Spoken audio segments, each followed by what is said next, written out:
UFC time, baby. Saturday afternoon. We got the three-man booth here for UFC Fight Night. Sanhagen, Figaredo, full booth. JBC, Dan, myself, JSU breaking this whole card down here. Pretty sure 12 fights on this card. 7 p.m. Eastern time is the start of this Fight Night card. And boys, fights are back, ready to roll. Saturday. JBC, how you feeling? Good to have you back on the show.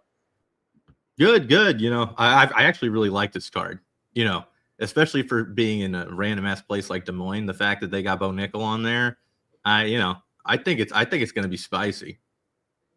All right, a little spice in the card. I like a little spice. Dan, you were looking for violence this morning in the chat, pumping up the card here. How you feeling?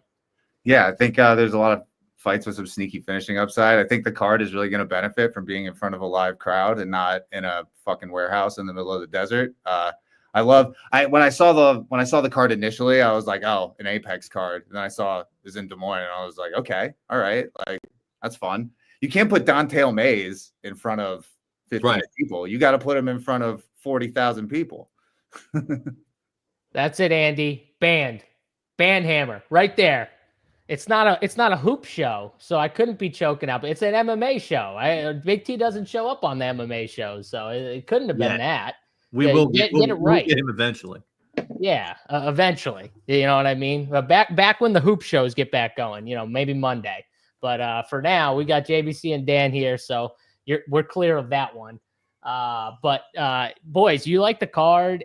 I kind of like it more from a betting angle. I think there's some interesting bigger dogs on the card. JBC, me and you were kind of talking before while Daniel was finishing his MLB lineups, which made us late. I'm just going to throw him under the bus because you kind of did already in the chat. But we kind of like some similar dogs here on this card. So it should be an interesting card from that standpoint because I think people are struggling with the dogs. No, I mean, I think a lot of these big dogs are live. Loader 6,900, Marina 7K, like, you know, pretty much everybody below 7,500 other than like Jeremy Stevens like has some semblance of a chance to me. Yeah, I agree. James in here pumping up JBC's PGA in the chat. PGA 2, I don't know if that means 2 weeks in a row or 2 lineups, 6 of 6 in the qualifiers. So good luck to you. He's officially the GOAT. So you're the GOAT of PGA now, JBC, not just of NBA or MLB. Now it's PGA too. Maybe MMA after today. You're in that qualifier for MMA. So good luck to you. Yes, only 40 people left. This is the last round before the live final. And what does it cut down to? 20, 15? What does it cut down to? 15? Yeah. All right. Well, good luck. Hopefully you take that and get that through to the final round. James, good luck to you in your qualifiers. But boys, let's dive into this card here, and we'll start off with the first fight of the night. We got Juliana Miller here. Juliana Miller, 7,400 on DraftKings, taking on a girl that I have rooted or been against pretty much every fight she's been in, Ivana Petrovic. Petrovic, 8,800 on DK here. Looking at the line for pick 6 here, Petrovic, 83.5 is her fantasy points line. Juliana Miller sitting at 47.5 for her fantasy points line here. JBC, I'll start with you on this one. I think the dog's an interesting pick in this fight. What do you think? I agree. I think Juliana Miller's certainly a better DFS play than Petrovic. You know, the price tag's fair. There is decent finishing upside for such a large or for such a cheap fighter. That whole range, like, I think that she's one of the better plays in the range. And, you know, I think it's a coin flip fight and you're getting a fighter at plus 205 in a coin flip. I'll take that all day. Yeah, I'm with you. It feels like the line's kind of going in her favor too, right, JBC? I'm pretty sure because I feel like it was a little bigger earlier in the week. Dan, to start off the fight, 2-1 dog or a little higher than that me and JBC are both on. Can we make it 3 for 3 on Juliana Miller? I believe I picked Petrovic, but I like Miller. Ooh. Yeah, I did pick Petrovic. I think Petrovic is also a good DFS play. You're going to get an ownership discount there. She's got grappling upside. She's also got finishing upside. And Juliana Miller, like, she's wild and really doesn't give shit about being defensive at all, which kind of like raises my interest in both sides of the fight. It's like there's a lot of variance that comes with a fighter like Juliana Miller, who's just so defensively irresponsible. We love defensively irresponsible.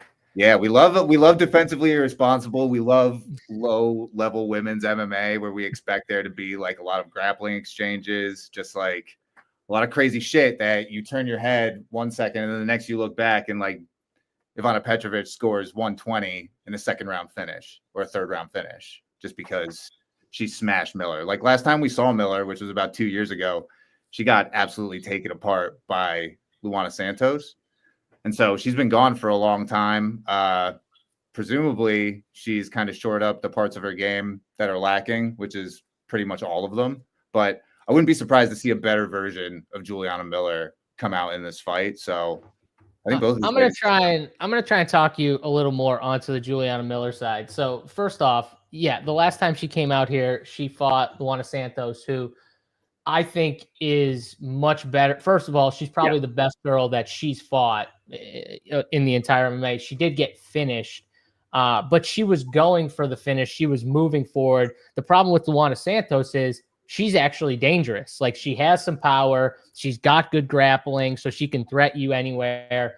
And she just kind of got caught in a firefight with a girl who had more power than her. Juliana Miller doesn't have like serious power. You know, that's why she was being so aggressive. Ivana Petrovic has no power either, though. She has no power. I don't think her striking is very good. But the one thing I noticed about Petrovic is when she's moving forward, she's obviously much better. She's much better at getting takedowns. When she's moving backwards, which is what Jamie Lynn Horth did in her last fight where she lost, she can be taken down. She can be clinched and controlled. She can be outstruck by Jamie Lynn Horth. Jamie Lynn Horth is not a great UFC fighter. You know what I mean? Liang Na had success against her, and we know Na only has 1 round of cardio. She made it to the 3rd round. That right there should tell you something about Ivana Petrovic. She's not a very good. Luana Carolina kind of out-grappled her, and she's a grappler. So all these things, to me, I'm just like, I cannot bet her at -2 whatever she -190. Where's she at right now, JBC? I don't even know. 250. 250. I cannot bet her at 250 after watching those 3 performances. And Juliana Miller, at least I know she's going to go for it. That's what she showed me in her last fight. She's going to at least go for it. And she's got grappling. You know what I mean? She's got BJJ. If this does hit the ground, Jamie Lynn Horth almost had an armbar on Petrovic last time out. And they actually wasted like the entire 2nd round, it felt like, in that position because Petrovic was so close to getting armbarred. So I wouldn't be shocked if she found a finish. It's plus 500 inside the distance, JBC. I don't mind a little sprinkle if you want inside the distance. But I don't know, Dan, did I sell you a little bit more? Oh, I mean, I was sold on Miller as a DFS play. I'm going to stick with Petrovic as my pick. But yeah, I mean, really... So JVC, he's pretty much told me, fuck you, you didn't sell me at all. That's pretty much what Dan said. Unbelievable. All right, well, that's all right. Do you guys like any of these pick 6 lines here from a fantasy point perspective? Miller at 47.5, Petrovic at 83. Any of those kind of interest you at all? Not really. I mean, Petrovic, you would think if she wins, she'd get over 83. And at a -250, if you take that at face value. I mean, there could be some value there, especially with all the grappling, but no, I'm not really interested in either of them on the pick 6. I was looking for a line on Juliana Miller's strikes, but I don't think they have one. Significant strikes. There it is. No, yeah. Okay, yes. So they do have one. Juliana Miller over 29.5 significant strikes. There you go. That's the one I like too. I didn't like the fantasy points as much, but I like the significant strikes, 29.5. She almost got that in the 1st round. I think she had like 22 or 24 in her last fight. Dan, do you like that prop? What was it? Juliana Miller over 29.5 significant strikes. Yeah, I think that's fine. Yeah. All right. I like that. All right. Let's go to the next fight here on the card. We've got Thomas Peterson against Dontel Maize. Peterson, 8,900 on DraftKings. Dontel Maize sitting at 7,300. on DK. Just trying to look at a pick six line. Dontel Maize significant strikes at 34.5. Thomas Peterson, I don't know. 48.5 is his significant strike line here. I'm on the Peterson side. I think Dontel Maize, if you can get him on his back, he's just a complete fish out of water. Shamil Gaziev against Thomas Peterson in the last time out where Peterson lost. He had a nice takedown on Gaziev, but he got right up. If he does that exact same thing to Dontel Maize, I don't think Maize gets up, and I think he's there for the entire round. And, who knows with him, maybe if he's there for an entire round, he could get finished. Maybe another heel hook. Who the fuck knows? So I'm on the Peterson side. No dog for me. Dan, I'll go to you first. What do you like in this fight? I mean, I like Dontel Maize as like a knockout or bust option who's really cheap. He's terrible, but all the fights start out on the feet. He's got power in his hands. He's totally live to just connect with Peterson's chin and put him down. But the further the fight goes, it's probably going to be all Peterson. Like you said, Dontel Maize's defensive wrestling and grappling is terrible. When he gets put down on his back, he basically stays there. And Peterson's whole game is get you down to the mat and ground and pound you. That's pretty much all he does. And that has the potential to absolutely smash on DraftKings. So, as always comes with heavyweights, it's like you've got you've got like pacing concerns, right? There's so many ways that a heavyweight fight like this can bust. But it looks like you're going to be getting an ownership discount on Peterson. He's only projecting to be in the low 20s, up in the higher 8K, 9K range. So I think Peterson's a fine play. I don't know how much I'm actually going to get to him, but he's got a lot of pads against a really weak opponent. Yeah, I like Thomas Peterson too. JBC, where are you at with this fight? It seems like, if it's on the feet, it probably favors Maize. If it gets to the ground, though, it's definitely favors Peterson. I agree with Dan that it's a stylistic problem for Maize. But as we've seen multiple times at heavyweight, with guys like Derek Lewis, who are not very great in their defensive grappling, all it takes is one shot. And so Maize has significant upside for 7,300. So I'm definitely going to have him around 20% in my 150 lineups. But he's also right about Thomas Peterson's grappling upside. If Maize, manages to not just get destroyed right off the rip, I think that Peterson will continue to take him down and take him down and take him down and just get tons of points. So 8,900, I mean, people aren't going to get there, I don't think, because of Bo Nickel and Jillian Robertson right above him. So I do really like him as a DFS option. I'm going to have, probably a little over 30%, I think. So I think he's very viable. But yeah, Dan kind of hit the nail on the head with heavyweight has more chances to bust than other fights. So definitely. I just think if Dontel Maize gets taken down once, he's staying there.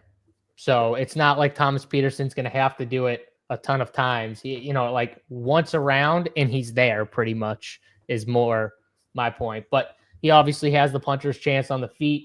You guys are going to have, I'm sure both for DFS here.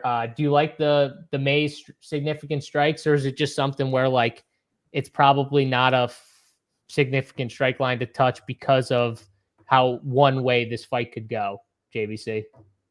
Yeah, I think there's too much risk on it ending early. Yeah. If anything, I would go under on Maize just because he could win with less than that, and he could also lose with less than that. So I like the under call. The under on Maize makes sense to me. Dan, anything for you? Yeah, I agree. Under on the significant strikes. Like I could see him not land 35 significant strikes over the course of 3 rounds, and it probably isn't even going to go that far. And Boynton, yes, this is a 9 Inch Nails shirt. There you go. There's your answer. Peterson 6-1 on sub feels fun. Yeah, feels fun. He does love to ground and pound, though. That is, Dan was right about that. He's a big ground and pound guy, but 6-1 does feel nice for a sub number. Maybe something Matty Ice will get in the chat later. A nice little fun sub prop. It's gonna be like when Mo Green was fighting Gian Vellante and just put his shoulder into his neck, and he was so big that he couldn't breathe. It just gone. He just tapped out.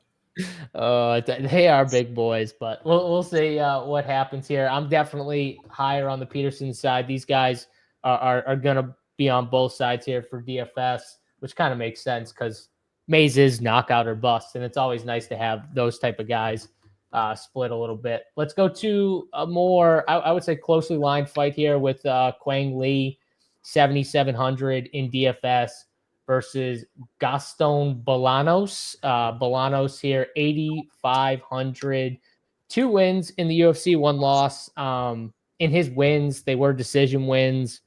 Didn't score great for 8,500 in decision wins. I feel like at that price tag, he's probably going to need a knockout. Lee, someone that has takedowns. Balanos has struggled at times with guys that have takedowns. But one thing I did notice with Lee is if you have like any urgency to get back to the feet, his control is not amazing on the ground. So you can get back up. So just something to look at. I do lean the Balanos side, but I think this is a very coin flippy fight. JBC, where are you at here? I'm big on Quang Lei. I think there's heavy upside in DFS, as you spoke on. His control's not great, but that tends to lead to very, very high DFS scores if the guy wins the fight. I like him to win the fight too. It's my second biggest bet on this card is on Quang Lei money line. I think he has just such a significant grappling advantage. I see him using that to win pretty easily. Interesting too. The line for fantasy points here, they are both at 67.5, and because of the grappling. I think that tells you Quang Lee is probably the better DFS play, regardless of who you like in the fight, because of what JBC said and what I was talking about with the takedowns, not great control. So, this is one of those fights where I think from a betting side, it is a little more coin flippy. JBC feels a little more confident, obviously, in Quang Lee. I think if it plays out on the feet, Balanos is clearly favored. But if it gets to the ground, it's definitely Lee's house. But the fantasy line tells you all you need to know about who's the better DFS play for 7,785. So I think you make good points there. Dan, where are you at with this fight? Yeah, this is one of the fights that's like favored to go the distance, but I think has some sneaky finishing upside. On the Bolaños side, he's got power in his hands. He could definitely knock Quang Lei out. He will have the striking advantage. The problem is Quang Lei's grappling advantage is much more pronounced than Bolaños' striking advantage is. So I like Lei as well. He's got grappling and wrestling heavy style that scores well with or without a finish, and Bolaños' wrestling and grappling defense is pretty suspect. So I think Lei is definitely live to lock up a sub here. Yeah, Lei's pretty tricky. Lei, you got me calling. Is it Lei? It's Lee, isn't it? Or am I just saying it wrong? I have no idea. I think it's Lei. Either way, I remember Lee fought, was it Gutierrez last fight? And he climbed his back from a standing position. It was pretty interesting. He used the fence, climbed his back. He's tricky with the grappling. So he got knocked out his last time out, I believe. Yeah. Oh, Long Zhao. That was that. So it was the fight before he fought Chris Gutierrez. Then not that fight, but the fight before. Yes.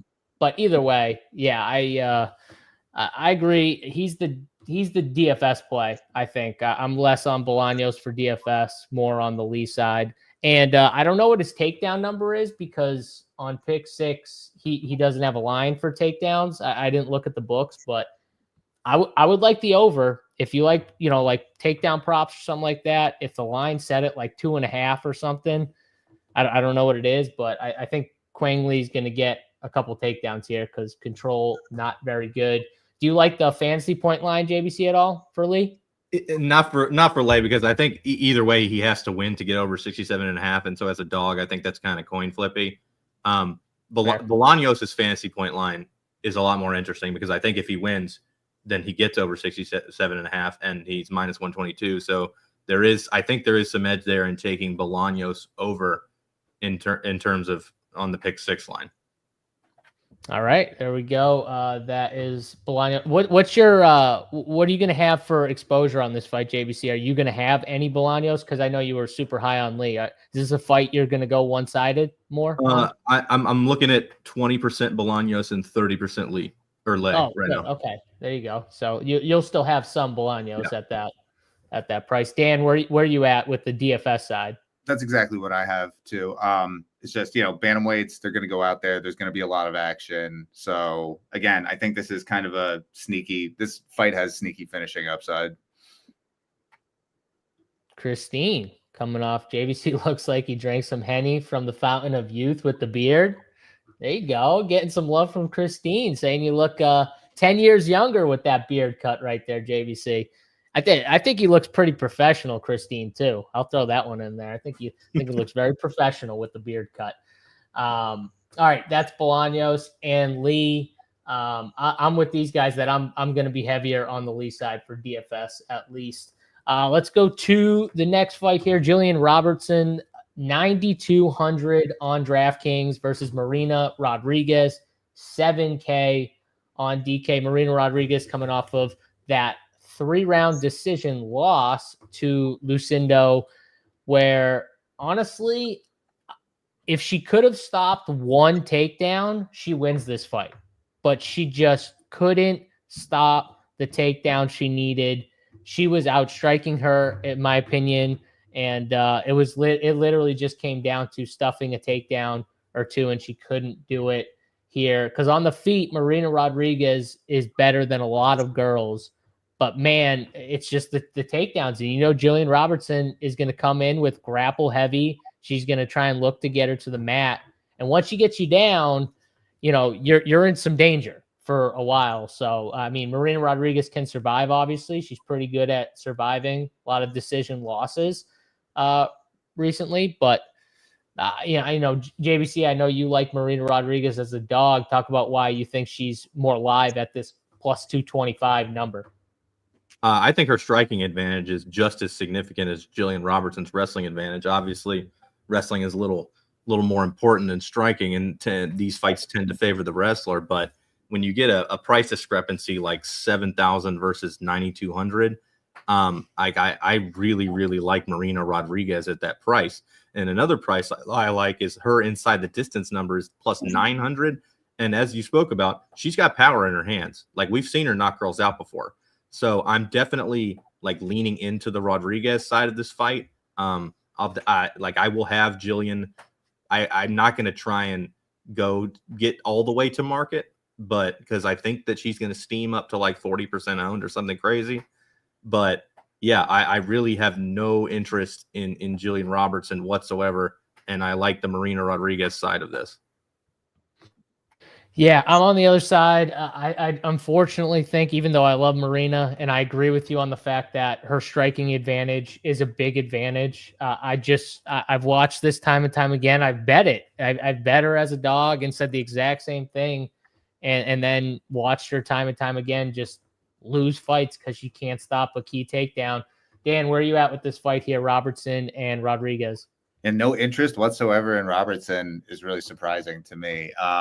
She's just been smashing. I believe she moved down to straw. She was kind of getting bullied up at flyweight. She's moved down to strawweight and has just been smashing people. And especially in matchups like this, this is such not a teed up matchup, but this is a great matchup for Jillian Robertson to score, 130 just because of how poor Marina Rodriguez is. I think Robertson will be 40. Yeah, I could definitely see that. Jillian Robertson is definitely one of the exceptions to people not liking playing women fighters. She definitely always comes in a little overprojected. Because people love takedowns and control time, right, Dan? Yeah, I mean, and why wouldn't you? They score really fucking well. I think she's got massive upside here. I think this is a great matchup for her. I'm gonna have trouble getting up to 40, obviously. That's really high, but I think, mid 30s is probably where I'm going to land with her. And Rodriguez, I don't have a ton of interest in just in a vacuum, but she does have the striking advantage. She is cheap. So, she's viable. And like we said off the top of the show, pretty much all of these dogs are viable because all of them are pretty unspectacular. There's very little, I guess, opportunity cost going from one dog to the next because they all are kind of they're all live, but they're all like really mid, you know, in terms of their ceilings. Yeah, that's fair. I kind of like Jillian Robertson control time over in pick 6. I think if she wins, I don't think she finishes Marina. I think a lot of people too just see Jillian Robertson and better by sub just naturally. It's just like, oh yeah, she's a awesome grappler sub. Marina Rodriguez is tough, man. Even though she will get controlled, she doesn't get finished a lot on the mat, at least recently. So, I think it's going to be harder for her to find it. I do think, though, she can get over on that control time in a decision win. Yeah, I don't think she really needs a finish to be optimal here. Like, I think 3 rounds of domination is really on the table. You also got to keep in mind, like, Robertson's striking isn't great. It's mostly just like a means to an end to get the fight to the mat. But, like, she's young. She's going to be improving every time we see her. So, yeah, the striking should be girls recently she's fought aren't as good as Marina on the feet. Yeah, Marina Rodriguez is 38 years old though, right? So it's like she is who she's going to be. The grappling and wrestling defense isn't going to improve at this point. Meanwhile, Robertson is like 28. Like her striking is going to get better every time we see her at this stage. 29. Yeah, we'll see. I mean, I'm on the Jillian Robertson side. I don't know if I can get over 40 though. And I did want to get to this question. When you guys are building lineups, do you ever think I shouldn't have more X percentage of women's fights, or is that even a factor? Honestly, not I'm the opposite. I think I should have more of the women's fights, if anything, more naturally, because I think a lot of people look at women's fights and just say like, oh, I don't want anything to do with the women, because they don't want the boring women's fights that just stand. But they just get so many more significant strikes that wouldn't be significant strikes in men's fights. And that's just a fact. Go watch a women's fight and you'll be like, how the hell did that girl get 75? Like, I didn't see 20 significant strikes, but she has like 75 and you're just sitting there scratching your head. So I think they're looser with those significant strikes. Dan, we've talked about this before. I honestly think you should be more apt to take women's fights, especially low-level women's fights. That's why like the Petrovic, Juliana Miller fight is interesting to me for DFS. I specifically like the lower-level women's stuff. Dan, we've talked about this before, right? I'm the same way. And like, just to go back to Petrovic, like she is a better version of the Shauna Bannon play from weeks ago, where it was like Shauna Bannon was high 8Ks or low 9Ks. And everyone was like, I'm not fucking playing Shauna Bannon at that price. Like, she's terrible. She has no finishing upside, blah, blah, blah, blah, blah. And then she smashes and is optimal at single digit ownership, you know? So if anything, I'm trying to get over on women's fights just because it's not hard to do. And there's so much upside there. He had to bring up the one fight. He just had to. He had to. Look at his face right now. He knows what I'm talking about, too. He had to fucking bring up the Shauna Bannon fight. We have so many examples of this, and he picks the fucking Shauna Bannon fight just to tilt me. Good one. Dan did get over on me that fight. He did call the sub for Shauna Bannon. So great call by Dan. I don't know, like, what was it, 5 weeks ago now, 6 weeks ago, whatever it was. Let's get to the next fight here. I think we talked enough about that fight. And we've got Azamet Booyv 9,300 on DK right now against Ryan Loder, 6,900 for Ryan Loder, coming off of a win against Valentine where he got a finish. I think it was a ground and pound finish in the second round. Ryan Loder's a wrestler, grappler.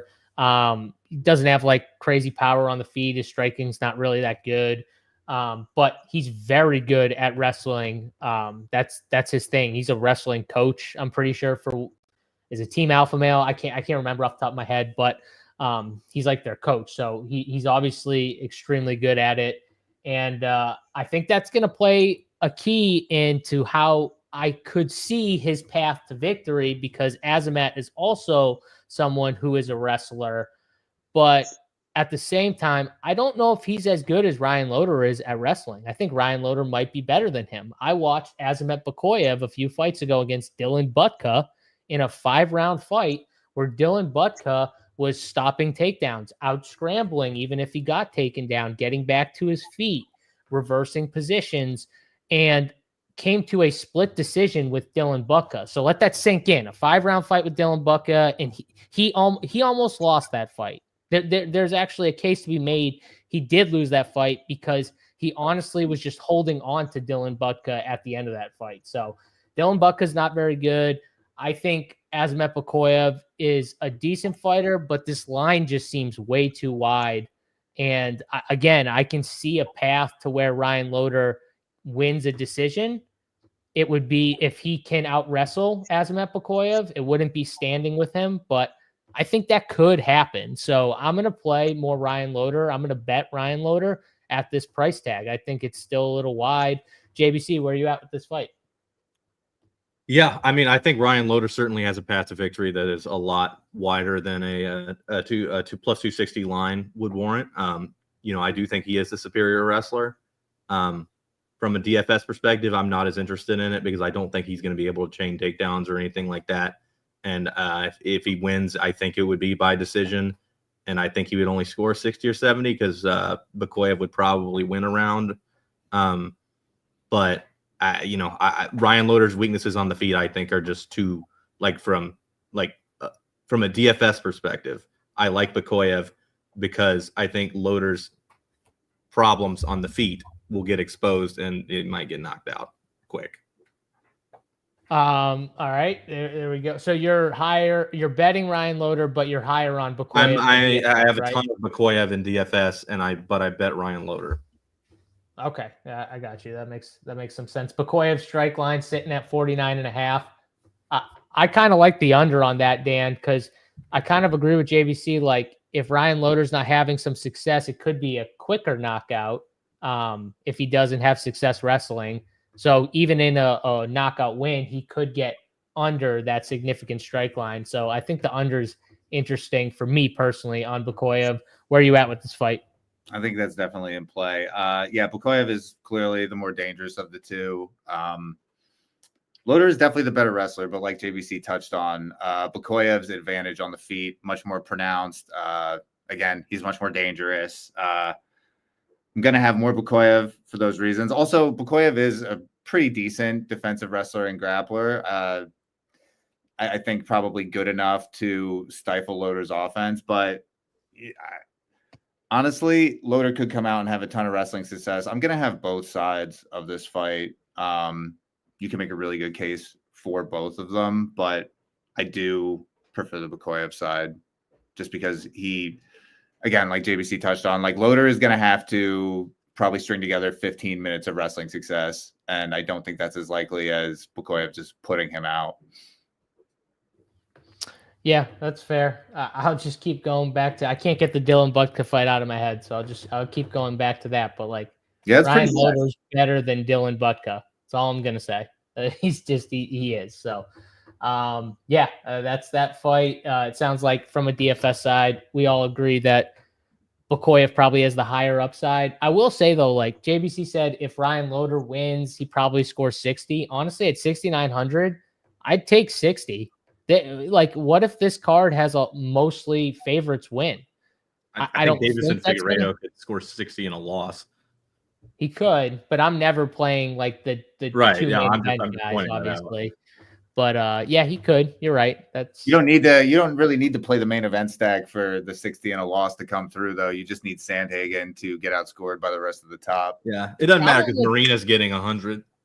Problem with Figgy in a loss, though, is like he just doesn't give you a lot of volume. That's the problem with him in a lot. Like it would be takedowns. It would be takedowns. It would have to be. It would have to be takedowns. So that maybe he does that. Maybe he strings together a bunch of takedowns. But I don't know about that. Let's go to a closer line fight here. Miesha Tate, 8,300, coming off of a dominant win over Julia Avila. Here, 3-round submission in the 3rd round for Miesha Tate, where she got the back, choked her out, and just dominated her. Just pushed Avila up against the fence and just immediately takedown. And takedowns were easy, and she controlled her for most of that fight and then found the finish in the 3rd round. She's fighting Yana Santos here. Yana Santos, 7,900. Last fight was against Chelsea Chandler, where 3-round decision. pretty much made it look easy, busted up her face a little bit, used her footwork, moved around the cage, stopped all the takedowns and the clinch work from Chandler. And we saw Chandler. She's not very good. We just saw her get finished. Like, she's not a great fighter. So I don't know how much you want to take from that win, but you know, this is a closely lined fight. I think it's sitting like -130, -122 on DK right now. JBC, where are you at with this fight from the betting and DFS side? I bet Miesha Tate pretty heavily, and I like her better in DFS than Yana. I don't like her like a ton. You know, I prefer Ponzanibio and Sadi and Balanos to her, but you know, I think that Yana's power is so little that Miesha really won't be afraid to just get in there and get on her.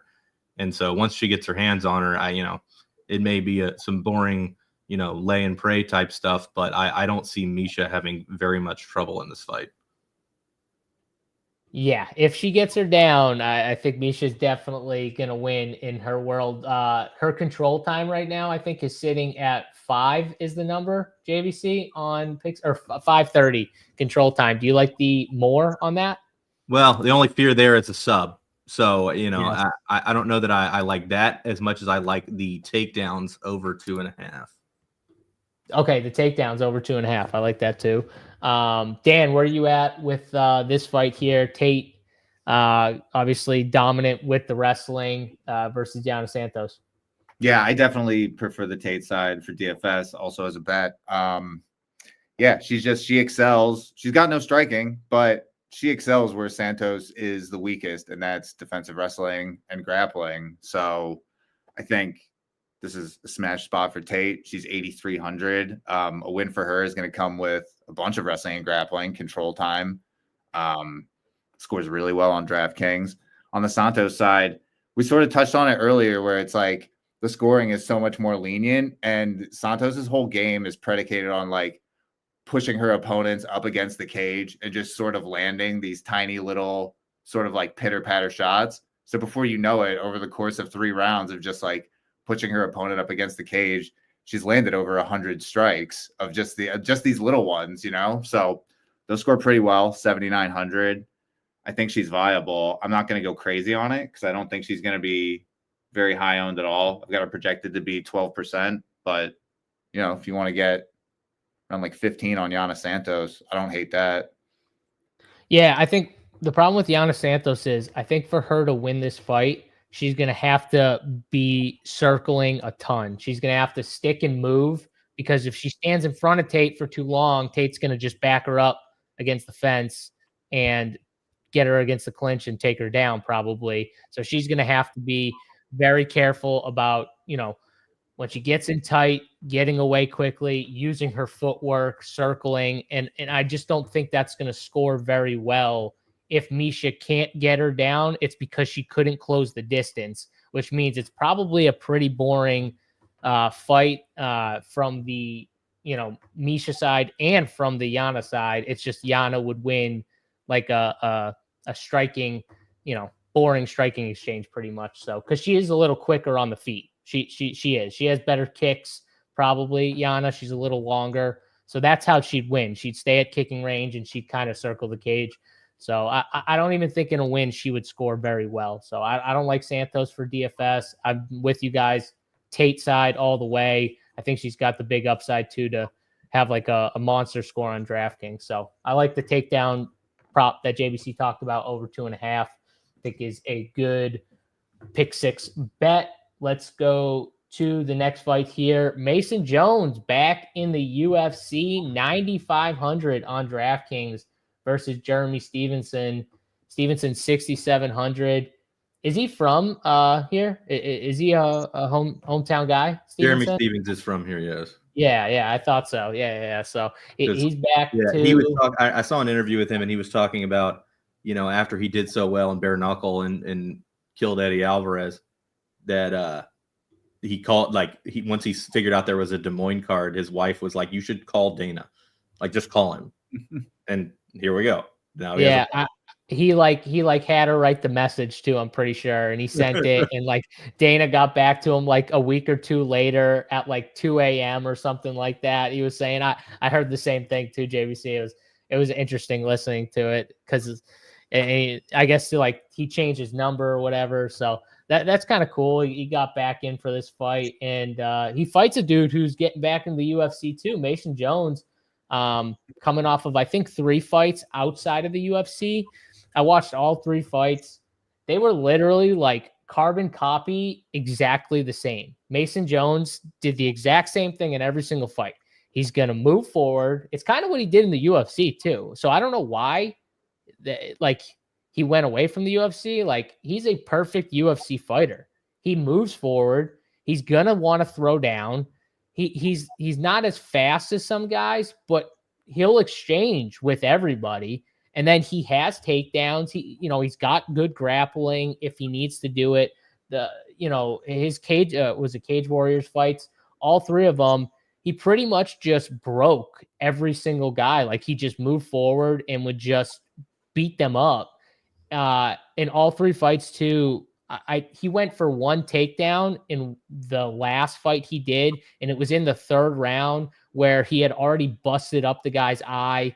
And like the guy wouldn't go away. So he was like, screw this. And he level changed. But you can tell like he didn't want to do that. He wanted to like finish him standing, but he couldn't get him because the dude was tough. But I like Mason Jones. I like the way he fights. He fights perfect for like fantasy too, because he's going to make it an exciting fight. And that's why I like the Onama fight, even though he went for 8 takedowns. The only reason why he went to takedowns was because he tried to throw down with David Onama, and he was just faster. He was just faster and strong, like more powerful, and he got caught a few times. But I like Mason Jones here. I think he's got massive upside for DFS. He's probably my favorite 9K guy outside of Corey Sanhagen. JVC, where are you at with this fight? I totally agree with everything you said. I love Mason Jones' DFS play. He is the top guy up there, other than Corey Sanhagen. But for all I will say this, usually I would fade a guy that's a plus 470 on the money line. But for all the reasons you said, Jeremy Stephens that's what he wants, is to sit in there and exchange. That's his only path to victory. And, with Jeremy Stephens only having a plus 700 inside the distance number, that's the same number as Loader. It's a better number than Figaredo. It's a better number than Marina. So I'm definitely going to sprinkle Jeremy Stephens in there a little bit, like, 10 to 15% just to get exposed to him. I think these guys get in there and fucking slug it out. Oh, I agree. I think they slug it out too. I 100% think they do that. Maddie, I said Onama was, I don't think Onama was minus 1,000. I think it was the other way around. I think Mason Jones was like a massive favorite or something like that. No, he's saying you bringing up David Onama was minus 1,000 because you love David Onama. Oh, well, yeah, obviously. I fucking love David Onama. But it's a perfect example of what I was talking about, which is this guy doesn't want to go for takedowns unless he absolutely exchanging with Jeremy Stephens is a dangerous game. I know. That's true. Dude's got power. That's for sure. Does he have like the speed advantage? No, I don't know. Jeremy Stephens is old now. That's what I'm saying, though. If he gets Jeremy Stephens down, he could submit him too. That like Jeremy Stephens in his last fight in the PFL, he got taken down so easily. It was so guy got to his hips so easily. But is he gonna do right it? on his back. Like he got cut from the UFC, right? He lost to Ludovic Klein. That's not like a bad loss, right? So he gets cut after he loses to Ludovic Klein, and now he's coming back. Like I think he's gonna try and get a highlight reel knockout, like not go for a submission. So I don't know that he's gonna go for a takedown. Even though he has a big advantage. I'm telling you, if he doesn't have to go for a takedown, he is not going to. Right, and so Stephens has a puncher's chance. Yeah. Oh, definitely. I definitely think he does. I think Jeremy Stephens is also so tough that we could see a club and sub, because at a certain point, Mason Jones might just get fed up and like drop him, but he's still there, and then just follow him to the ground and sub him from there, because he does have grappling. But I don't think it's going to be forced grappling is more my point. I think he could do that. I don't think he wants to. And he might be, JBC, there might be someone in his ear like, hey, dude, no matter what, we'll give you another fight. Go slug it out with Jeremy. Just Yeah. go Give the slug it crowd out. what they like, want. The crowd's Yeah. going to love it. Oh, yeah, it's definitely gonna be one of those fights the crowd loves. But Dan, let's get you in here. Where are you at with this fight? Yeah, you guys broke that down perfectly. Mason Jones will be my highest owned outside of Corey Sanhagen, Jeremy Stevens. I'll probably have a little bit more than JBC because I'm not a fucking coward. Yeah, I mean, he's old. He's been bare knuckle boxing for the last like 2 to 3 years. Is not typically the type of guy that you ever want to invest in, but he hit hard, man. He hit real hard. So I like that. And he's as hell. All right, there we go. Miesha Tate is my age and still fighting. That's crazy. That's a former champ right there, baby. That's AP right there. Yeah, Miesha Tate. Miesha Tate.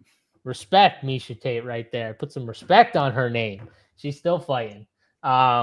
This fight's awesome. I like the over 50. I think it's 55.5 significant strikes for Mason Jones because I do think Jeremy is tough enough to survive enough to where Mason Jones could get over that number. I like 40.5 for Jeremy Stevens too. They might both get over that number, to be honest with you. Like, yeah, it's just Mason Jones. He's gonna throw like sick combinations. He throws good uppercuts in the clinch when they get in tight. He's gonna throw. I'm with JBC. These guys are gonna throw down. So I wouldn't be shocked if both got over their respective numbers from a significant. They're strike. getting 50K. Yeah, I can see it. All right, that's enough with that fight. Let's go to the next fight on the card. We got Series City, 8,400 for City versus Cameron Smotherman. Smotherman last fought Jake Hadley, where they pretty much should have retired Jake Hadley should have retired on the scene immediately after the fight. It was an embarrassing fight for him. Cameron Smotherman looked great, even though Jake Hadley felt like he didn't want to fight. He didn't want to actually engage at all. And he won an easy decision. Smotherman did. He's back 7,800 versus Series City, a fun fighter in City. Takes a lot of damage. 1-1 in the UFC, but he is dangerous himself. You could, I personally think, make the case that he lost both of his first UFC fights or in the UFC here. Garrett Armfield was his last fight where he did win. I thought that fight was extremely close and you could have given it to Garrett Armfield, but they did give it to City here. Dan, 8,400 for City, 7,800 for Smotherman. Where are you at with this fight? Yeah, they're both viable. I just side with Smotherman purely because he's cheaper. This seems like another coin flip fight. City, he's got solid pace and power. He's a decent wrestler and grappler. Smotherman's got some pretty suspect wrestling and grappling. So you can definitely see a world where City finds a lot of success on the mat, and even without a finish at 8,400, kind of scores well enough. But, again, this is kind of a coin flip fight. I'm just going to side with the cheaper guy for DFS. I did pick City to win ultimately, but I think this is going to be ultra competitive. Again, you've got 135ers. I think there's going to be a good amount of action here. So it doesn't really rate out the best on paper, but I think this card is just kind of loaded with sneaky good fights for DFS. I think this is one of them. Yeah, I agree. I do think this could be a sneaky fight for DFS. JBC, where are you at here with this fight? Yeah, I think both guys could get a finish. Either guy could win. So for DFS, as Dan said, lean to the cheaper guy. I have a little more Smotherman, but nothing substantial. I also bet on City though. I like both sides here. It's people hate to hear that, but I'm playing this pretty down the middle, other than a slight bump to Smotherman in DFS. Yeah, here's some pick six lines here. Smotherman, I think he's 66.5 fantasy line. City, I think, is 68.5. Smotherman, significant strike line, 73.5. City, significant strike line, 64.5. Anything interest you, JBC? The significant strike line for Smotherman, about almost 10 higher than City, is kind of interesting. But anything interest you? Yeah, the City, it was what 68.5 fantasy points. It's another situation where I think if he wins, he will get that, and he's minus 148. So there is an edge in just taking City to get more than that, because I think the odds that he wins and doesn't get that are pretty low. Yep, that's fair. So 68.5 is his fantasy line. So you like the over on that. Dan, did you see anything you liked? I think maybe no, not really. I was gonna say the under for Smotherman significant strikes, but I could really see this one being up in pace. So I'm not in love with that one.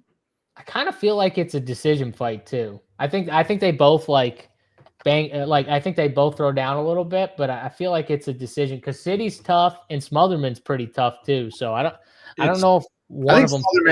I think Smotherman is kind of more prone to being hurt and finished. It's weird because I could see it going knockout either direction, sub either direction, decision either direction. It just feels, it's a weird fight from that perspective, but it makes DFS fun because like kind of all paths are, I guess, weirdly on the table in a way. I'm on the Smotherman side. JVC said he's betting City, so he's a little more on the City side. Dan, which side were you on? I got City by decision. All right, there we go. 2-1. These guys on City. I'm on the Smotherman side. Let's go to the next fight here. I think this is one of the more popular dogs from a betting angle. Daniel Marcos, 7,500 on DraftKings versus Montel Jackson here. Montel Jackson, 8,700. Massive scores when Montel is finishing fights or even decisions because he's got takedowns when he wants to. He can control you on the mat. And he's got massive power, which in my eyes, that's kind of where I see this fight is like, can Daniel Marcos stick and move, kind of point fight his way to a decision, staying away from the dangerous exchanges that Montel Jackson wants to create, stay away from that power and win a decision? Or can Montel Jackson find that power shot and put him down and out maybe? So I see from a DFS angle, I think Montel has the clear upside from a scoring perspective, but I get why people are betting Daniel Marcos. He is very talented. He's 17-0. And right now he's sitting, JVC, what's the line at for Marcos as a dog? Plus 170. Plus 170. So where are you at with this fight? Are you on the dog? No, I like Montel Jackson. I mean, he's coming off an 18-second knockout of Damon Blackshear. And we've seen what Damon Blackshear has done. You know, he's a very impressive fighter. I think we're getting a discount on Montel Jackson because of Marcos being undefeated. I agree with you. I also like taking the guy where he's like, it feels like he's just more dangerous no matter where the fight goes. It's like that's definitely Montel for sure. Dan, where are you at with Jackson and Marcos? You are on mute, my friend. Yeah, I much prefer the Montel Jackson side. He's just he's a knockdown machine. He doesn't throw a ton of striking volume, but he's got crazy length. He's got crazy power. He can rack up takedowns and control time. His inside the distance line is pretty mid for the price, but on this slate, it's decent enough. On the other side, Marcos, he doesn't really ever produce enough offense to score well without a finish. His inside the distance line is pretty poor at plus 450, but him landing a knockout is on the table. He throws with some pace and power. So if these guys get into a firefight, obviously it's not totally out of the question that Marcos connects and puts Jackson out. I don't think Jackson has an iron chin or anything. So I'm going to be much heavier on the Jackson side just because he has more pads to score well. But I think Marcos is in play as well if you want to mix him in just for some random knockout upside. Side note, when we were at the Louisville fight, I was with Boynton at the fights in Louisville, the Cannonier Mavov card. We were sitting directly next to Daniel Marcos's family, and they were pretty intense. Shout out to Daniel Marcos's family. They were pretty intense. I'm sure it's a different feeling when your son's out there. No, it was like his brothers and cousins, and they were all wasted. It was great. Oh, I'm sure that, yeah, for sure. Even them. I was just thinking like the parents in a way, but yeah, the brothers, the cousins, like I'm they're pretty sure we probably. got in the camera shot when the guy like came up when he was walking out and was like filming his family, and they got the Peruvian flag going, and we're like behind him, like going nuts. You're like, yeah, we're with this crowd right now. Let's go, baby. Montel Jackson, significant strike line of 49.5. Marco's sitting at 47.5. I think I like the under for Jackson. I think if he's hitting him that many times, he's putting them out. And again, that's what I was gonna say. And he doesn't really throw that much, so I could see him going under that in a decision even. Yeah, it's possible, especially with like Daniel. If it goes to a decision, it could be because Daniel Marcos is a little harder to hit, right? He's moving around a little bit more. He's sticking and moving, so that could mean less for Montel as well. Or Montel's just racking takedowns and control time. Yep, that could happen too. So yeah, I like the under. Jackson. What'd you say? All paths lead to Jackson. Yeah, all paths lead to Jackson. I agree with you, for sure. All right, Jackson, the better DFS play. We all agree on that. Let's move to the next fight. This is definitely one of those fights that I feel like 8,200, 8K. These are the fights that in DFS everyone's looking to find a winner in because they just fit your lineup so easily. Santiago Ponzanibio, 8,200 for Ponzanibio versus D-Rod, Daniel Rodriguez, 8K for D-Rod here. JBC, you're pretty high on one of these fighters, at least from a betting angle. Who is it and why? Yeah, I love Santiago Ponzanibio in this fight. And it's the logic's pretty clear. D-Rod's cooked. I think that he's just totally washed. He looked pretty terrible against Alex Morono last fight, despite getting the split decision. Before that, got fucking wrecked. Kelvin Gastelum, Ian Machado, Gary, Neil Magny, all in a row. I just, 38 years old, I think he's done. So getting Ponzanibio at minus 142 to me is a gift. Yeah, Dan, I was back and forth on this fight. JVC is very confident, it feels like, in this fight. Where are you at here? Yeah, it's Ponzanibio for me, man. This is probably, of all the fights that we've labeled as like sneaky fights to end inside the distance, I think this is number one. Like, I definitely prefer the Ponzanibio side for all the reasons JBC said. Rodriguez, he got getting finished by Neil Magny and Ian Gary is like, those guys aren't really known as finishers. So if you're getting finished by them, that's like red flags for me. Yeah, man. But that's Ian Machado, Gary, by the way. Yeah, but both of these guys have cardio and durability concerns, and they both throw with insane power. So I think somebody's going to die. I don't understand the line here, but I'm going to be heavier on the Ponzanibio side, but I'll definitely have a good amount of Daniel Rodriguez as well, just because I think either of these guys can go out. Like Ponzanibio, I don't think has been finished, knocked out maybe ever, but he's definitely been getting hurt recently. Kevin Holland finished him, I think. Yeah, Kevin Holland was the only one. Yeah, so he's been finished one time, historically very durable, but he has been getting hurt most recent times we see him. And I think it's just a matter of time until he gets put all the way out again. If you do like him to get a finish, I do like the less on significant strikes at 69.5. That feels kind of high for Ponzanibio. Just to throw that one out there if you like the finish. If you like a decision, then I think probably both these guys go over. Just a matter of which fight or how you think this fight goes. I was on the D-Rod side. I will say I'm not very confident. These guys are selling Ponzanibio pretty hard. It's just not a fight that I'm not as confident in, but I did pick D-Rod. I might flip, though. I don't know. These guys are really pushing Ponzanibio on me, and I don't love this fight either way, and it is pretty coin flippy. So, I mean, if you just want to look at their most recent form, I mean, Ponzanibio, his last time out against Carlston Harris, he got you like to see a guy get a later round knockout and stay dangerous for the duration of the fight. It's like Ponzanibio will not go away, despite the age. Rodriguez, I think, is a lot more prone to fading as the fight goes on. To me, all right, you guys sold me. I'm see that, Dan? That's how you do it right there. You guys sold me. You gave good points. I'm going to switch my pick to the Ponzanibio by decision here. And You did it. yeah. I think D-Rod under 62.5 on pick 6 is very good. Yeah. Agreed. D-Rod under 62.5 fantasy points. Yeah. Okay. Yeah. Yeah. If he's losing, then I love that under. That's a good under right there. So, all right. You got MN2. He's riding the Pons train. We're all on the Pons train here. 2 more fights left on the card to break down. And I think this fight is honestly the fight that people want to talk about the most. Bo Nickel versus Reinier Derritter. Derritter, 7,100 on DraftKings. Bo Nickel, 9,100 on DK.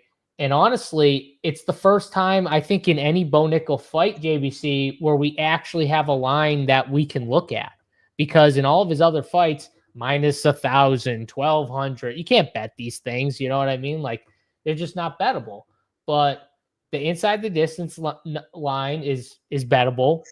Him by KO, I think, is like plus 175. I think by sub is maybe plus 500 or 400 or something like that.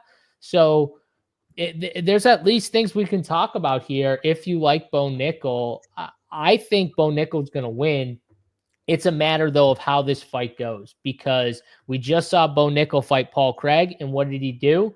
He stayed away from the one spot that he knew Paul Craig was dangerous, which is on the ground. So what did he do? He did 3 rounds of striking, and he won 3 rounds of a boring striking match with Paul Craig because Paul Craig has bad striking. Reinier Derritter has bad striking too. He got outstruck by Gerald Mearshart, and he's a grappler. That's where he's dangerous. JBC, does he do the same thing as he did in the Paul Craig fight and try and show that his boxing and striking has improved even more because he's only been doing it for a few years? Yes. But I think that Reinier Derritter, being new to the UFC and being 34, 35, wanting to force his way to the top, if he wins this fight, you could argue title shot and all kinds of things. So I don't think that Reinier Derritter is going to be content to just sit back and do that like Paul Craig did. And thus, I think the result is that Bo Nickel knocks him out first round. Wow. Okay. Bo Nickel first round knockout. I've heard some people like the Bo Nickel knockout side. The line was definitely kind of like, I was pretty shocked when I saw like plus 160 or whatever it was. Like I was pretty like, oh shit, like Bo Nickel striking is not that great. I get what JVC's saying though. Like Reinier Derritter is definitely going to go for it. Dan, do you like the finish as well? Yeah, I like Nickel to finish as well. Although I will say the only person who has ever knocked out RDR is Anatoly Malkin, who is a heavyweight. And, he basically fought him when he was like a lightweight. So just to keep that in mind, he has been reasonably durable, but I do think it is a terrible matchup for RDR. RDR, he wants to get the fight to the mat. He wants to submit you, but his wrestling isn't that good. He mostly relies on trip takedowns.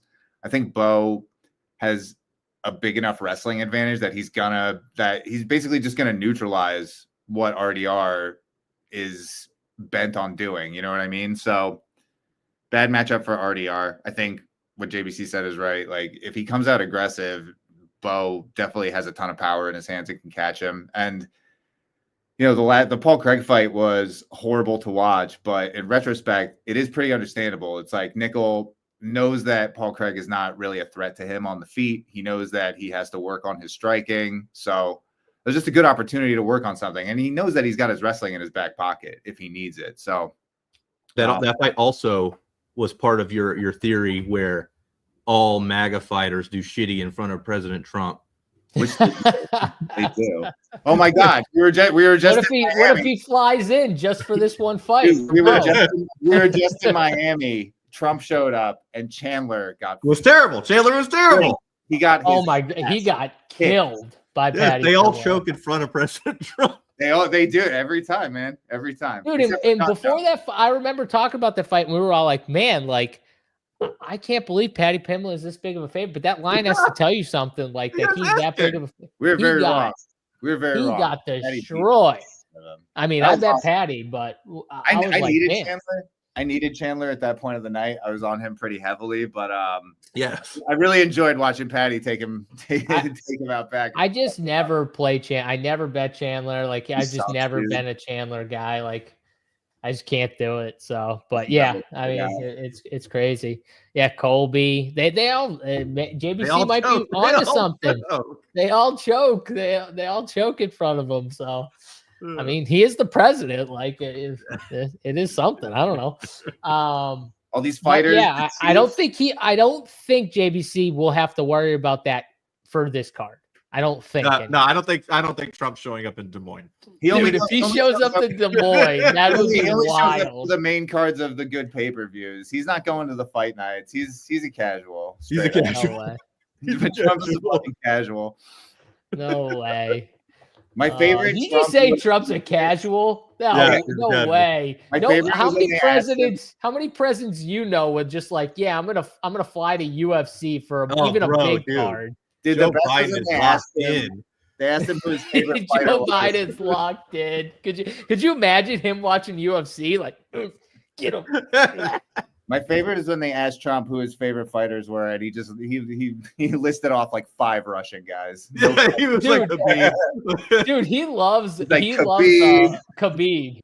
Colby had to cry when he did that. He loves Khabib. I honestly, I love Khabib. A lot of people love Khabib. Like, you don't love Khabib? No, I love McGregor. Yeah, JBC's McGregor sexual. Okay, I didn't know that. Sorry, JBC. McGregor's my guy. When Khabib was fucking choking and then just like wanted to keep doing it, that was like me. I was like, yeah, get him. I was like, keep going. That was great. But all right. So you guys like Bo inside the distance. Here's the one thing about Bo that I didn't love watching the Paul Craig fight, which was. One, I don't think Bo has as much power as you guys are talking about. Dan brought up a really good point that really no one outside of a heavyweight has been able to knock out Derritter. And Mearshard's not a good striker, but he does have some power. I think he's honestly got more power than Bo. He hit Derritter with some good shots, didn't put him out. The one thing I did notice, though, is from Derritter's back, Mearshart was able to, get some good strikes off. So I could see a scenario where if Bo did hurt him a little and they went to the ground, Bo could like round and pound finish from there. The problem with Bo in my eyes is he's like one strike and he's out. There's no combinations. There's no like get in there. And it's just like one power shot. He was doing it with Paul Craig too, which is why it was boring. There was no like real exchanges because he was staying away from danger. And Derritter's not a great striker, but he can still like hurt you. He can still like, he dropped Mearshard. Like he can still put you down, maybe not out, but down. So Bo Nickel's going to be defensively sound. I think the hope is if he hurts him on the feet, Derritter shoots for a shitty takedown and Bo's going to stop all of his shitty takedowns. He's going to reverse position just like Mearshard. If you watch the first round and a half, Mearshard, every time he got taken down, he got back up. Like easy too. It was just he got tired. That's what happened with Mearshard. Like if Mearshard had a little more of a gas tank, he could have won that fight. Like he just didn't have anything left in that third round when he got taken down. But Bo's going to be able to reverse positions. He's going to be able to stop takedowns. And so he's going to keep it where he wants it. I just don't think it's going to be a quick finish. I think this is going to go later on and Derritter maybe gets tired. And then that's when Bo finishes. So I'm more on the late finish or decision, but Bo wins this fight. I definitely like Bo here. I think he can be optimal in a late finish and a decision as well because he's got tons of wrestling upside. Derritter is going to be happy to have the fight on the mat, so he may accept bottom position for a while. He's definitely going to once he gets tired. Yeah. So I mean, at 9,100, Bo has so many different paths to putting up a smash score. He's too cheap. He's too cheap. He's way too cheap. So do you guys like part of the reason I hate Jillian Robertson? Like, how the fuck do you take her over Bo? Well, because we just watched Bo be boring as fuck. That's why people will take Jillian. I don't think that Derritter is going to accept what Paul Craig accepted. Well, Jillian also has a way bigger grappling advantage in her matchup. I agree, though. No what striking JBC said, Bo has everything.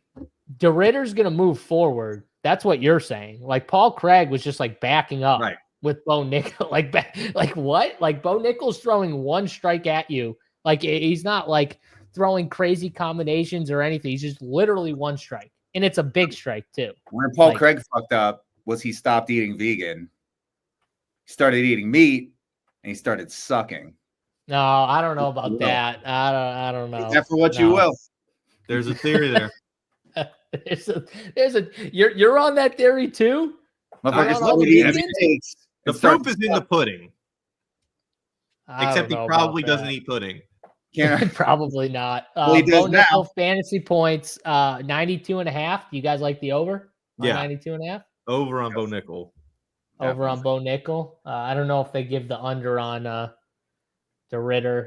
No, just over. So, all right, that's that fight. Let's get to the final fight on the card. Are you guys going to play any Derritter before we? Are you going to have some? Yeah, I mean, he could get a sub, and he's only 7,100. So, yeah, I'll have some. He's only projecting. He's projecting to be like 25% owned. I'll probably be around there. Oh, I'm way low. I'm lower than that. I'm way lower. Yeah, we talked about this, but to me, Marcos, Miller, Maize, and Derritter and Marina are all like the same play. Yeah. Just mixed and match. I saw him struggle against Gerald Mearshard, and Bo's not going to get tired like Mearshard did. Like, so Bo he's not going to, dude. Yeah, I think it's later, but he definitely could. Well, this is like once again, it's like Bo is going to be better every time we see him. Is RDR? No, he's just going to be who he is from now on. Yeah, he's the exact same. Like he's not changing. Like that's who he is. Like he is what exactly we saw the last couple fights. So, all right, final fight on the card: Corey Sanhagen, 9,400 for Corey Sanhagen here, sitting minus 485 on DK Sportsbook versus Davison Figaredo. Figgy 6,800 plus 370 on DraftKings Sportsbook right now. And the fantasy line here, Corey Sanhagen, 102.5 fantasy points is his line on pick 6. Figgy, 39.5 is his line. JBC, are you betting the dog at this number? Or do you think it's Sanhagen all day? I got Sanhagen. I don't really see a path for Figaredo to win other than like what Sanhagen did against Aljamain Sterling, just diving right into a guillotine. I mean, we know that fucking Figaredo can lock one in. So I really don't see a path to victory for Figaredo other than a submission. I don't think Sanhagen's going to get caught. Figgy's got power in his hands, but it's big winging shots. It's not quick, especially for that weight class. I foresee Figaredo being beaten really badly, bleeding from the face a lot. He may last to the end, but he's just going to get pieced up. Yeah, I see it happening. I think he lasts too. I think this fight goes to, but I think it's all Corey Sanhagen. I agree with you here.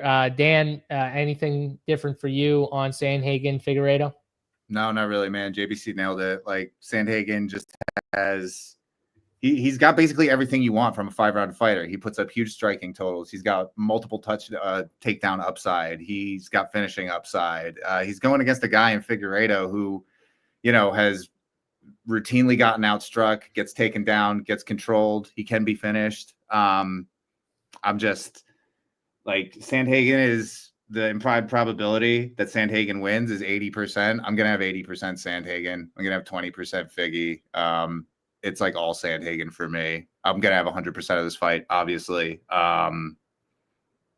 Yeah, he just has so many more paths to a smash score, and of course, Figgy, his power isn't as pronounced up at bantamweight as it was at flyweight, but he can still crack, man. Like he can definitely hit Sanhagen hard enough to put his lights out. So that's of course on the table. He's got dangerous grappling, so that's on the table as well, like JBC mentioned.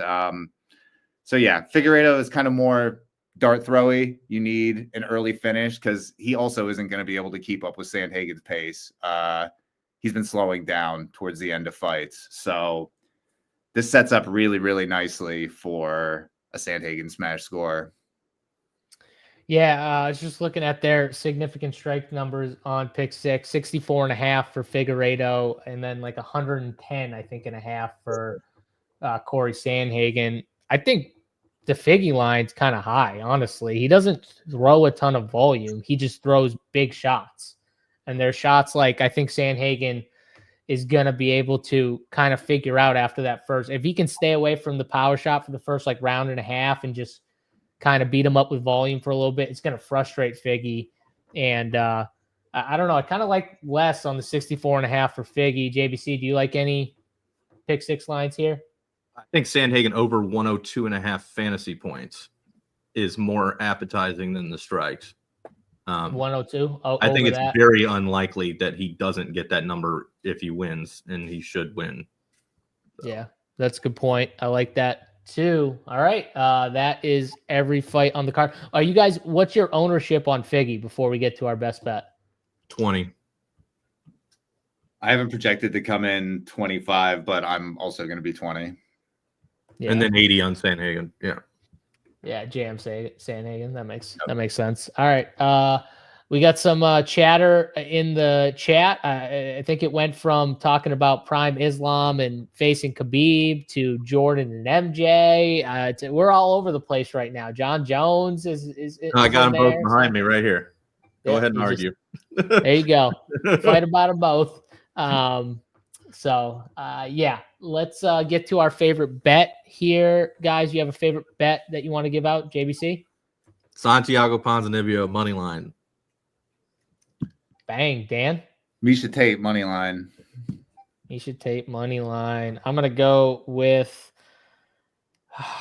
man, there's so many I want to give out right now, but I'm going to go with my dog here, Juliana Miller. I'm going to take a long shot here, plus 205. On the money line. So, all right, that's best bets. Do you guys want to do a quick pick 6? We talked about a bunch, so let's get 6 of them in there. So we'll just go around the table, at a time. I'll start here. I'm gonna go with the takedown line. Miesha Tate. Let's go over on her takedowns, 2.5. JBC. D-Rod under 62.5 fantasy points. D-Rod under 62.5 fantasy points. Dan? Will they let you do the D-Rod under 6 strikes? No, you can't do 2 of the same person. Well, shit. Okay. Let's see. Then what you do under there? Damn, Mark really fucked me up. Do you want fight time? There's fight time here. Let's do Ponzanibio more than 7. No, you can't do that either. It's the same fight. Oh, fuck. All right. Bo Nickel over 92.5 fantasy points. Bo Nickel. What was the Pons line you were going to give? I was going to do over 75.5 fantasy points. I think the Rodriguez line is better. The under on Rodriguez. Yeah. Yeah. So you can do that. You can't take a different fighter, but in the same fight. Can. Yeah, you can. You just can't take 2 lines from one fighter. Okay. All right. Yes. So do you want the over 75.5, Dan? Yeah, let's do that. Okay. All right, let's do that then. Yeah, you just can't take 2 lines from the same fighter. So I can't do Miesha Tate over 83.5 fantasy points because I have her on a takedown line, but I could take the girl she's fighting for a different prop. So. All right, let's go to significant strikes here. And I'm going to go to my girl, Juliana Miller, over 29.5 significant strikes. JBC.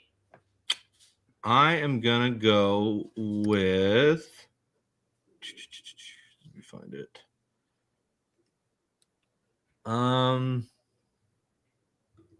Yeah, we'll go with Sanhagen over 102.5 fantasy points. Sanhagen over 102. All right, Dan, finish us off here. What do you got? Dontel Maize under 34.5 6 strikes. Dontel Maize. I like that. Under. Just find it. 34.5 significant strikes. All right, so here's our pick 6 for the day. We got Misha Tate over 2.5 takedowns.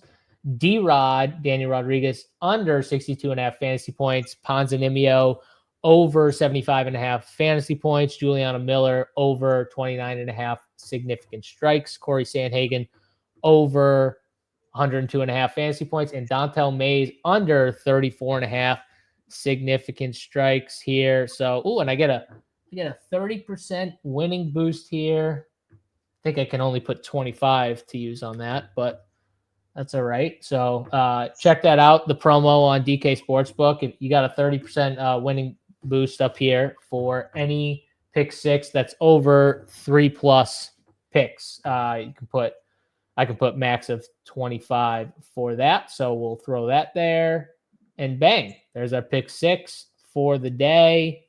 I will post that. Take my screenshot, post that, and we are good to go, boys. That's it. Good show. I hope you guys enjoyed the show. We'll be back same time, same place next week. Enjoy the fights. Enjoy your DraftKings DFS and betting over on DK Sportsbook. For JBC, Dan, and myself, good luck in your contest. We'll see you guys next week. Until then, we're out of here. Enjoy the violence.